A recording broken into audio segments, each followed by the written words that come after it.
মানুষের জীবনে একটা সময় আসে যখন সে আর কিছুই চায় না, শুধুই শান্তির জন্য হাহাকার করে। কোনো কিছুই ভালো লাগে না, মন বিষণ্ণতায় মুচড়ে থাকে। অনেক ভক্ত ব্যাপারে ঠাকুরের কাছে এসে এর বিধান চাইতেন।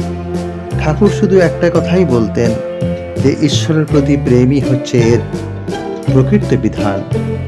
প্রথমে জীবন থেকে কাম ও ক্রোধকে মন থেকে মুছে দিতে হবে। ঈশ্বরের প্রতি বিশ্বাস ও ভক্তি দিয়ে স্মরণ করতে হবে।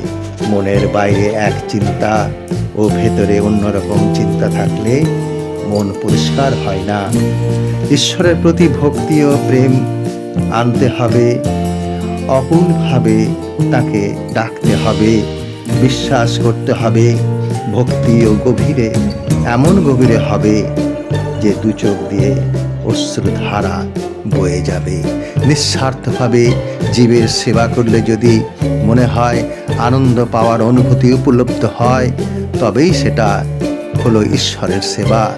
মনে কখনো ঘৃণা ভাব আসা ঠিক নয়। ভালোবাসতে হবে অন্তর থেকে। মনের মধ্যে পরম শান্তি পাওয়া যায়। মনের মধ্যেই এর অদম্য সাহস অনুভূত হয়, যা প্রকাশ করা যায় না ও তার বর্ণনাও করা বেশ কঠিন।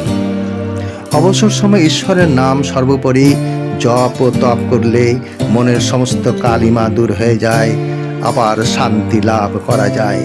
নিঃস্বার্থভাবে কর্ম করে গেলে, বিশেষ করে দরিদ্র দুস্থ সমাজের পিছিয়ে পড়া মানুষের সেবা করাই হলো প্রকৃত ঈশ্বরের সেবা।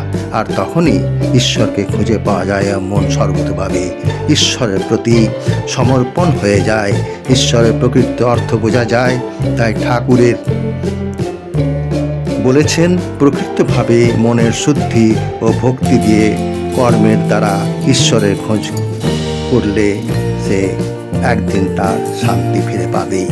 জয় ঠাকুর শ্রী রামকৃষ্ণ পরমহংসদেব।